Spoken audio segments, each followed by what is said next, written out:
அனைவருக்கும் வணக்கம். நான் பிரபாகரன், ஜோதிடர். ஓம் சிவாய நமக. சிவசக்தி, திருச்சிற்றம்பலம்.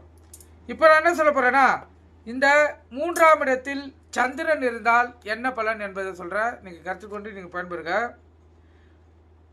அந்த ஜாதகர் ஆணாக இருந்தாலும் பெண்ணாக இருந்தாலும் அவங்க கோலத்தன்மை உடையவராக இருப்பாங்க. இந்த முளைப்பால் பூச்சன், மூலரோகன் என்று கேள்விப்பட்டிருப்பீங்க. அதுபோல் அமைப்பில் தான் அவங்க இருப்பாங்க. பெண் சகோதரன் அதிக முடியவராக அந்த ஜாதகர் இருப்பாங்க.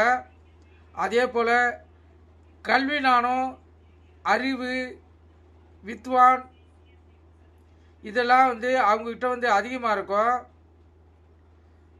நண்பர்களும் அதிகமாக இருப்பாங்க. இவர்களுக்கு உறவினர்களால் எப்போதும் தொல்லை இருந்து கொண்டே இருக்கும். ஏதாச்சும் இம்சம் பண்ணினே இருப்பாங்க உறவினர்கள். அது பொருளாதாரத்தில் இருந்தாலும் சரி, பண உதவியாக இருந்தாலும் சரி, எதிலாச்சும் இவங்களுக்கு உறவினர்களால் வாழ்நாள் முழுவதும் பிரச்சனை இருந்து கொண்டே இருக்கும். இது 3ஆம் இடத்தில் சந்திரன் இருந்தால் அந்த ஜாதகருக்கு அந்த பலன் தான். நீங்கள் கருத்தில் கொண்டு பயன்பெறுங்க. நன்றி, வணக்கம். வாழ்க வளமுடன்.